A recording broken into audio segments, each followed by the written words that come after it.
اعوذ باللہ من الشیطان الرجیم بسم اللہ الرحمن الرحیم۔ اس کے اندر ہم لوگ 15 تک کیے تھے، جس کے اندر یہ جو ہم جنگ احزاب کا کر رہے تھے اسی کا پس منظر پورے کا پورا چلے آ رہا تھا کہ وہاں پر یہ بتایا جا رہا تھا کہ یہ لوگ جو منافقین تھے ان کا ایک شیوا ہوا کرتا تھا۔ اب یہ جو ہم آیت 15 تک ہم جو کرے تھے وہ یہی تھا کہ منافق جنگ احزاب کا واقعہ چل رہا تھا، اور پر اسی طرح 15 آیت تک ہمارا وہی چل رہا تھا کہ ان کی خصلت کیا تھی کہ وہ میدان جنگ سے چھوڑ کے بھاگ جانے کے اس میں تھے، اور خندق میں بھی آ کے وہ لوگ کہتے تھے کہ ہمارے گھر خالی ہے، آپ لوگ ہمارے گھروں کو واپس بھیج دیجئے، حالانکہ ان کے گھر خالی نہیں تھے، اٹیک ہونے کا کوئی ڈر نہیں تھا، تو وہ لوگ میدان چھوڑ کے بھاگنا چاہتے تھے۔ تو آیت نمبر 16 سے اللہ تعالیٰ فرما رہے ہیں کہ اگر کوئی انسان بھاگنا چاہے تو موت سے تو نہیں بھاگ سکتا نا، موت یا قتل سے بھاگنا چاہ رہا۔ اگر کوئی انسان میدان جنگ میں یہ سوچ کے بھاگ جانا چاہ رہا ہے کہ میں بھاگ گیا تو میں بچ جاؤں گا، تو ایسا تو نہیں ہے۔ کوئی انسان موت سے یا قتل سے تو نہیں بھاگ سکتا، جہاں کہیں بھی ہے تو اس کو موت آ کے پکڑ لیتی۔ آیت نمبر 17 میں یہی تھا کہ میں ترجمہ پڑھ کے ہی بتا دیتی ہوں آپ کو کہ تو اگر آپ کہہ دیجئے کہ اگر اللہ تعالیٰ تمہیں کوئی برائی پہنچانا چاہے یا تم پر کوئی فضل کرنا چاہے، برائی سے مراد یہ ہے کہ اگر تم کو کوئی موت آنا چاہیے، اگر اللہ تعالیٰ کو فضل دینا چاہے تو کون ہے جو تمہیں بچا سکتا ہے اللہ کے سوا؟ اپنے لیے اللہ تعالیٰ کے سوا تم کو کوئی بچا نہیں سکتا، تمہارا کوئی حمایتی نہیں ہو سکتا، تمہارا کوئی مددگار نہیں ہو سکتا۔ تو حالات اور سچویشنز جب آتے تو اس کو وہ سچویشنز میں انسان جب کفر کی طرف، شرک کی طرف یا میدان جنگ چھوڑ کے بھاگ جانا چاہ رہا، تو جو تکلیف کس وجہ سے کرتا کوئی انسانی کام بچ کے جانے کی کہ وہ بچ جائے، سچویشن سے بچ جائے۔ تو اللہ تعالیٰ فرما رہے ہیں کہ سچویشن سے بچانا تو اللہ تعالیٰ کے ہاتھ میں، نہ کوئی تمہارا مددگار ہے نہ تمہارا کوئی حامی ہے۔ آگے آیت نمبر 18 میں اللہ تعالیٰ تم میں سے انہیں بخوبی جانتا ہے جو دوسروں کو روکتے ہیں اور اپنے بھائی بندوؤں سے کہتے ہیں کہ ہمارے پاس چلے آؤ، اور کبھی کبھی لڑائی میں آ جاتے ہیں۔ یہ منافقین کے بارے میں آ رہا ہے کہ یہ لوگ جو میدان جنگ میں رہتے تھے وہ لوگ دوسروں کو کیا کرتے تھے، میں آپ کو بتائی تھی کہ رومرز پھیلانا ان کا مقصد تھا۔ میدان کے اندر ان کو رومرز پھیلانا چاہتے تھے کہ لوگ جو جنگ کر رہے ہیں وہ آپس میں ایک دوسرے کہتے ہیں کہ تم آ جاؤ ہماری طرف میں، کیوں جا رہے ہو خواہ اپنی جان لگانے کے لیے، اگر تم گئے۔ اور یہ جو منافقین رہتی ہے کبھی کبھی جنگ کرتے تھے، ہمیشہ ہی جنگ کے میدان کو چھوڑ کے بھاگ جانا ان کا ایک کامن ان کا ایک عادت تھی۔ اور آگے جو اللہ تعالیٰ فرما رہے ہیں کہ اچھا ان لوگوں کی ایک اور خصلت بتا رہے ہیں اللہ تعالیٰ کہ یہ ان کے اندر نا بخیل رہتے یہ لوگ، چاہے وہ جنگ میں شریک ہونے کے لیے بخل دکھاتے یا پھر مال خرچ کرنے کے معاملے سے۔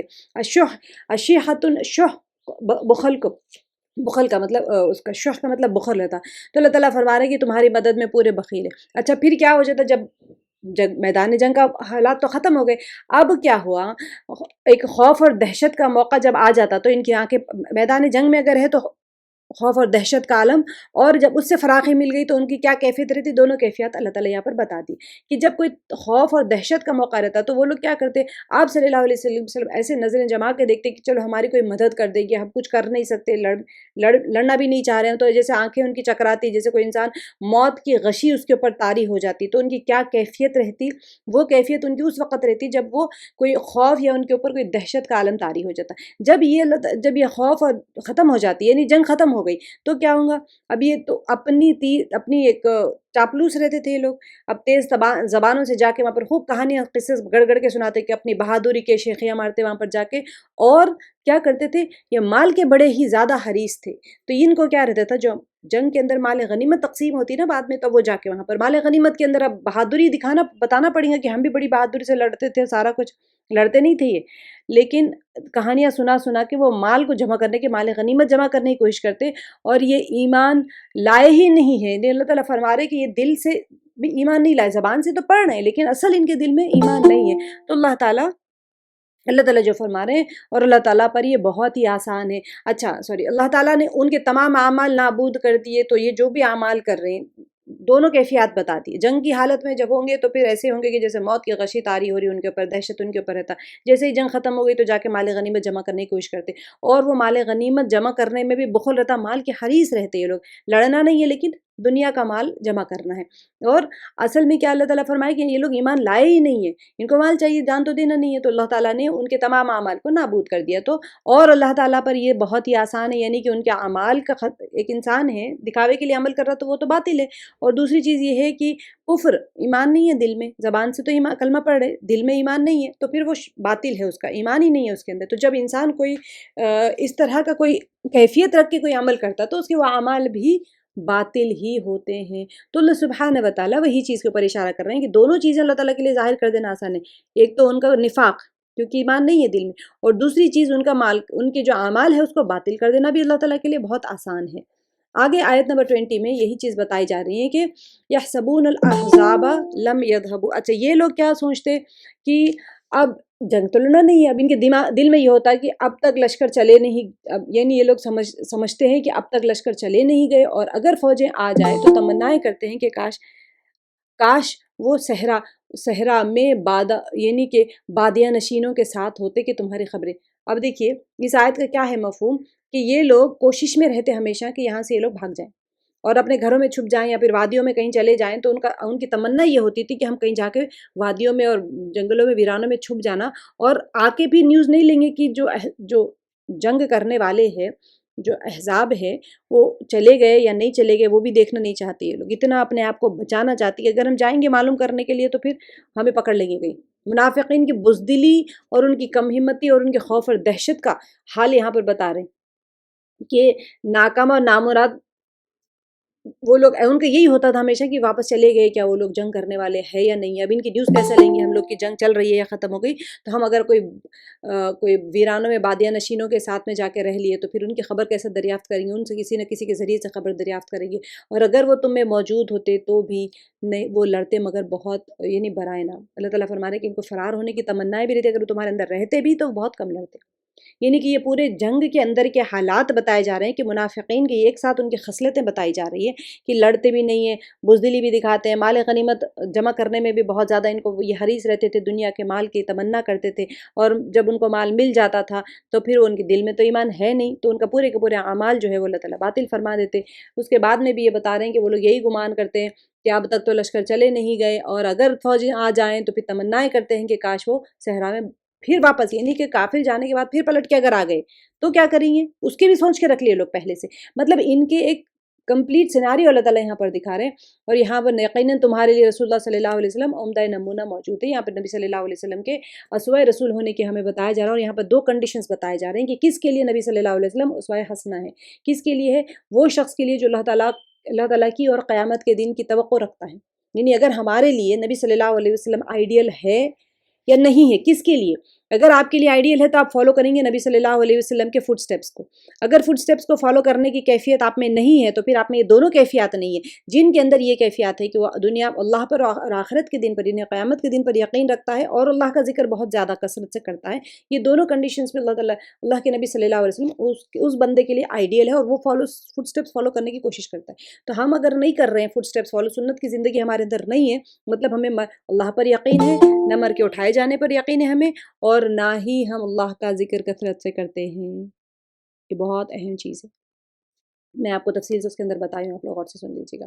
اب یہاں پر جو بتایا وَلَمَّا رَأَى الْمُؤْمِنُونَ أَحْزَابًا، تو یہاں پر اچھا اب منافقین کا بتانے کے بعد میں اب یہاں پر مؤمنین کے بارے میں بتایا جا رہا ہے کہ اب جو ایماندار تھے، ایمانداروں نے جب کفار کے لشکروں کو دیکھا بے ساختہ کہہ اٹھے کہ انہیں کا وعدہ ہمیں اللہ تعالیٰ نے، اس کے رسول نے دیا تھا، اور اللہ تعالیٰ اور اس کے رسول نے سچ فرمایا، یعنی ایک تو 2 چیزیں ہو سکتی ہیں اس میں، ایک تو یہ کہ پہلے سے ہی بتا دیا گیا تھا کہ بھئی جنگ ہوں گی اور تمہیں جنگ میں آزمایا جائے گا، ٹھیک ہے، اور دوسری چیز یہ ہے کہ جب انہوں نے دشمنوں کو دیکھا تھا، کفار کے لشکروں کو دیکھا تھا، تو اللہ کے وعدوں کو بھی وہ دیکھ رہے تھے، یعنی کہ اللہ کی مدد کا آنا جو ہوا کی شکل میں آئی تھی، اور فرشتوں کا آنا جو کہ سامنے دشمنوں کے دل میں رعب ڈال دیتے تھے، اور یہ لوگ اس چیز نے ان کے ایمان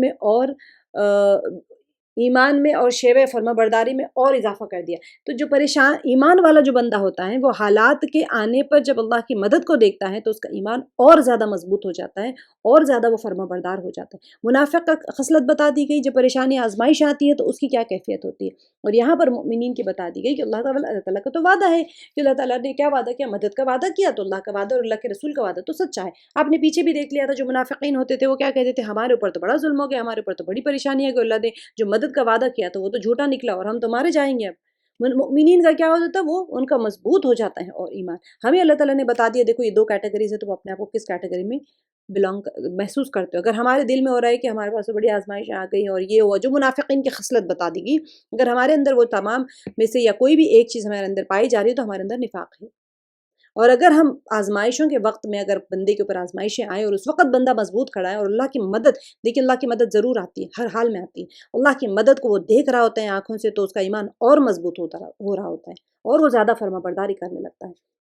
اب یہاں پر والمؤمنون رجال صدقوا ما عاهد اللہ علیہ، تو یہ ان لوگوں کے بارے میں ہے جنہوں نے جو عہد اللہ تعالیٰ سے کیا تھا۔ یعنی آپ جنگ بدر کے وقت میں کیا ہوا تھا، بہت سارے لوگ شریک نہیں ہوئے تھے جنگ بدر میں، ایسے ہی گئے تھے شب خون مارنے کے لیے، تو وہاں پر جنگ کا وہ نہیں تھا، ارادہ نہیں تھا، تو جو جنگ بدر میں شریک نہیں ہوئے صحابہ، انہوں نے اللہ سے وعدہ کیا تھا کہ اگر اب آگے کوئی جنگ ہوگی تو ہم اس میں ضرور شریک ہوں گے۔ یہ مؤمنون کی صفت بتائی جا رہی ہے۔ پیچھے منافقین کی خصلت تھی اپوزٹ بالکل، وہ لوگ جنگ میدان سے بھاگ جاتے تھے اور صحرا اور بادیہ نشینوں کی طرح رہنے کی تمنا کرتے تھے، اور مؤمنین جنہوں نے وعدہ کیا تھا کہ ہم ضرور جنگ لڑیں گے، ان کا بتایا جا رہا ہے کہ جنگ بدر کے فوراً بعد جنگ احد ہوئی تھی، اور اس کے اندر ایک صحابی یہاں پر ان کے جسم کے اوپر 80 سے زیادہ ان کے جسم کے اوپر نشان زخمیں آئے تھے، اور وہ لوگوں کا یہاں پر صفات بیان کی جا رہی ہیں کہ یہ جب اللہ سے وعدہ کرتے ہیں تو اپنا وعدہ پورا کرتے ہیں، اور یہاں پر اسی اور جنہوں نے اپنا وعدہ پورا کر لیا، اپنے آپ جام شہادت ان کو مل گئی، وہ تو ٹھیک ہے، اور جن لوگوں نے اپنے وعدہ پورا نہیں کیا وہ انتظار میں، یعنی وعدہ پورا نہیں کیا مطلب جنگ میں نہیں لڑے، نہیں، شہادت کی جو ان کی تمنا ہوتی تھی وہ تمنا پوری نہیں ہوئی، تو پھر وہ منتظر ہوتے ہیں، اور اللہ تعالیٰ فرما رہے وما بدلوا تبدیلا کی، اور انہوں نے کوئی تبدیلی نہیں کی، یعنی کہ اپنے جو اللہ سے وعدہ کیا وہ مضبوط کھڑے اپنی جانیں دینے کے لیے۔ یہ مومنین کی صفت بتائی گئی۔ اب آگے فرما رہے کہ لیجزی اللہ الصادقین بصدقہم ویعذب المنافقین من ان شاء او یتوب علیہم ان اللہ کان غفور الرحیم، تاکہ اللہ تعالیٰ اب یہ ساری سیناری دونوں کیٹیگریز کا بتا کہ اللہ تعالیٰ یہ سارا ہمارے سامنے کیوں کھول رہے ہیں، تاکہ جو سچے ہیں ان کو ان کی سچائی کا اور جو ان کو اس کو اجر دیا جائے، اور جو منافقین ہیں ان کو عذاب دیا جائے۔ انشاء او یتوب علیہم، اگر اللہ چاہے تو منافقین کو، یعنی اگر ان کے نصیب میں ہدایت نہیں ہے تو اللہ تعالیٰ ان کو عذاب دے یا پھر ان کو توبہ کی توفیق دے۔ ان اللہ کان غفور الرحیم، بے شک اللہ تعالیٰ بہت زیادہ مہربان اور مغفرت کرنے والے ہیں۔ آگے آیت نمبر 25 میں ہے ورد اللہ تعالیٰ نے یہاں پر بتایا کہ کافروں کو غصے میں بھرے ہوئے ہی نامراد ان کو لوٹا دیا۔ جنگ احزاب میں کیا ہوا تھا، انہوں نے 1 مہینہ سردیوں کے دن تھے، محاصرہ کر کے رکھا، خندق کو پار نہیں کر پا رہے ہیں یہ لوگ، اور وہ جا کے بنو قریظہ کو بھی بھڑکا دیا، وہاں سے بھی نہیں آ پائے کیونکہ وہاں پر بھی وہ لوگ مسلمان بہت ہی الرٹ ہو گئے تھے۔ اب کیا ہوا تھا یہاں پر، اللہ تعالیٰ نے ان کو واپس بھیج دیا۔ میں نے آپ کو بتایا تھا کہ ان کے خیموں میں بڑی تیز تند ہوا چلی اور ان کے خیمے الٹ گئے، اور جو آگ جلا کے رکھے تھے وہ بھی خیموں کی طرف پلٹ گئی، اور ان کے جو جانور تھے وہ کھوٹے توڑ کے بھاگ گئے جنگلوں میں، اور فرشتے جو تھے فرشتوں کا جو لشکر آیا تھا، ان لوگوں نے تکبیرات کی آواز سنی، بعض کتابوں میں آتا ہے کہ ان کو تکبیرات کی آواز سنائی دی، اور ان کے دل میں فرشتے ان کے دل میں رعب ڈال دیتے۔ یہ بہت اہم بات ہے۔ کبھی بھی انسان جب سامنے دشمن کو پاورفل دیکھے، چاہے دشمن شیطان ہی کیوں نہ ہو، چاہے دشمن کوئی بھی ہو، انسان اللہ تعالیٰ جب فرماتے ہیں کہ میری مدد آئے گی، مطلب یہ نہیں کہ اللہ تعالیٰ وہاں غائب سے کسی چیز کو آ کے آپ کے سامنے دکھا رہے ہیں، بلکہ اللہ سبحانہ وتعالیٰ آگے والے کے دل میں رعب ڈال دیتے ہیں، وہ خوف زدہ ہو کے آپ کی طرف سے ہٹ جاتا ہے۔ یہ اللہ کا وعدہ ہے، کسی کے پاس جانے کی مدد کے لیے ضرورت نہیں ہے۔ اللہ تعالیٰ خود وعدے فرما رہے ہیں کہ ہم جب فرشتوں کو آگے آیات میں اتنے بہترین انداز میں اللہ تعالیٰ فرماتے ہیں کہ کس طرح اللہ تعالیٰ مؤمنوں کی مدد فرماتے ہیں، اور فرشتے تو ہمیشہ ہی آتے رہتے ہیں، آج بھی آ رہے ہیں، جبریل علیہ السلام نہیں آئیں گے لیکن آج بھی فرشتوں کو اللہ تعالیٰ مدد کے لیے بھیجتے رہتے ہیں۔ آگے اللہ تعالیٰ نے فرما دیا کہ اور جن اہل کتاب نے ان سے ساز باز کر لی تھی، انہیں بھی یہاں پر بنو قریظہ کے ساتھ میں جو جنگ ہوئی تھی اس کے بارے میں یہاں سے واقعہ ہے، یہ آپ لوگ سن لیجئے گا اس کے اندر آڈیو میں، کیونکہ تھوڑا سا بتا دیتی ہوں میں یہ کیا ہوا تھا۔ یہاں پر یہ جو بنو قریظہ تھے انہوں نے عہد شکنی کی تھی، تو عہد شکنی کرنے کے بعد میں یہ ہوا تھا کہ نبی صلی اللہ علیہ وسلم نے فوج آ کے جب یہاں پر جنگ خندق ختم ہو گئی، تو جنگ احزاب کو جنگ خندق بھی کہا جاتا ہے، تو جب ختم ہو گئی تھی تو آپ صلی اللہ علیہ وسلم نہا کے بھی ابھی نہیں کھڑے تھے کہ جبریل علیہ السلام نے فرمایا کہ آپ لوگ زرہ اتار دیے، ہم لوگ تو ابھی فرشتوں نے تو اپنی تلواریں نہیں رکھی ہے، آپ کو بنو قریظہ سے جنگ کرنے کے لیے جانا ہے۔ تو وہ جب گئے تھے تو بنو قریظہ یہاں سے بھاگ گئے اور جا کے قلعے میں اپنے آپ کو محصور کر لیا، اپنے آپ کو قلعے میں بند کر لیا۔ اس وقت میں پھر کیا ہوا، نبی صلی اللہ علیہ وسلم 25 دن تک وہ قلعے کا محاصرہ کر کے بیٹھے تھے، کہ ان لوگوں کو تعاقب میں تھے کہ جب یہ نکلیں گے تو ان کا فیصلہ کر دیں گے، کیونکہ انہوں نے عہد شکنی کی تھی۔ عہد شکنی کیا ہوتا تھا عربس میں، یا تو جنگ کرو یا یعنی امن لے لو، ٹھیک ہے، یا کلمہ پڑھ لو، 3 میں سے کوئی ایک آپشن ہوتا تھا، ان کو کلمہ پڑھ لو یا پھر جنگ کرو یا پھر امن۔ اب ان لوگوں نے کیا کیا تھا، ان لوگوں نے کہا نا ہم کلمہ بھی نہیں پڑھیں گے، ہم جنگ بھی نہیں کریں گے، ہم امن کا ایک معاہدہ کر لیتے ہیں۔ امن کا جب معاہدہ ہوتا ہے تو پھر یہ وعدہ شکنی نہیں کر سکتے، عہد شکنی نہیں کر سکتے جنگ کے لیے۔ ان لوگوں نے عہد شکنی کر لی تھی بنی غطفان اور بنو نذیر کی باتوں میں آ کے۔ اب جب عہد شکنی کر لی، وہ لوگ تو بھاگ گئے، اب یہ لوگ کیا کریں گے؟ یہ لوگ بھی بھاگ کے جا کے اپنے آپ کو قلعے میں محصور کر لیے تھے۔ تو آپ صلی اللہ علیہ وسلم کا حکم ہوا کہ 25 دن تک محاصرہ کر کے تھے ان کے قلعے کا، یہ جو یہودی تھے۔ تو یہاں پر یہی چیز بتایا جا رہا ہے کہ اہل کتاب، تو ان سے مراد بنی قریظہ ہے۔ اب کیا ہوا، انہوں نے ایک صحابی تھے جن کا نام تھا سعد بن معاذ۔ سعد بن معاذ رضی اللہ عنہ یہودی تھے، بعد میں ایمان لے آئے تھے۔ انہوں نے کہا کہ ہماری طرف سے حکم وہ ہوں گے، تو آپ جو سعد بن معاذ رضی اللہ عنہ فیصلہ کریں گے ہمیں منظور ہے وہ۔ تو انہوں نے فیصلہ کیا کہ ان کے جو جنگجو ہے ان کو قتل کر دیا جائے، اور ان کے عورتوں اور بچوں کو وہ قیدی بنا لیا جائے۔ تو اب یہ لوگ ان کے جنگجو کو جتنے بھی تھے سب قتل کر دیے گئے، اور ان کا جو مال ہے وہ مسلمانوں میں تقسیم کر دیا جائے۔ تو اللہ کے نبی صلی اللہ علیہ وسلم نے فرمایا کہ جو سعد رضی اللہ عنہ نے فیصلہ کیا وہی آسمانوں میں بھی فیصلہ ہوا تھا۔ تو یہ تھی جنگ جو بنی قریظہ کے ساتھ میں جو جنگ ہوئی تھی۔ اصل میں جنگ نہیں ہوئی تھی بلکہ محاصرہ کیا گیا اور ان کو قتل کر دیا گیا تھا، کیونکہ عہد شکنی کی تھی ان لوگوں نے۔ آگے فرمایا، اچھا یہاں پر نبی صلی اللہ علیہ وسلم کے ازواج مطہرات کے بارے میں ایک تنبیہ آئی ہے کہ ازواج مطہرات جب فتوحات کا دور ہو گیا تھا، مال بہت فراوانی کے ساتھ میں آنا لگ گیا تھا، تو اس کے بعد میں انصار کی صحبت میں رہ کے، یہ لوگ تو مہاجرین تھے نا، جب ازواج مطہرات 9 ازواج مطہرات تھے، آپ تفصیل سے اس میں سن لیجیے گا۔ تو یہ لوگ جب یہاں پر آئے تھے تو کیا ہوا، ان لوگوں نے آپ صلی اللہ علیہ وسلم کا ہمیں بھی خرچ زیادہ چاہیے، تو آپ صلی اللہ علیہ وسلم نے اختیار دے دیا کہ تمہیں اگر میرے نکاح میں رہنا ہے تو رہو، نہیں تو تمہیں میں آزاد کر دوں گا۔ تو پھر ان لوگوں نے کہا کہ نہیں ہم آپ ہی کے نکاح میں رہنا چاہ رہے ہیں، معافیا مانگے اور سارا کچھ کیا۔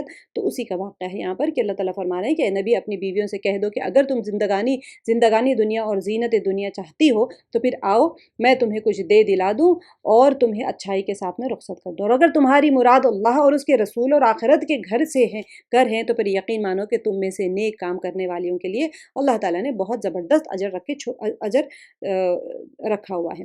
آگے جو یہی واقعہ ہے کہ کس طرح سے ان لوگوں نے آگے یہ جو آئے تھے، یا نساء النبی من یأتی منکن بفاحشۃ مبینۃ یضاعف لها العذاب ضعفین وکان ذلک علی اللہ یسیرا۔ یہاں پر ہمارا یہ آیت 30 ختم ہے، کیونکہ یہ بتانا بھی ضروری تھا۔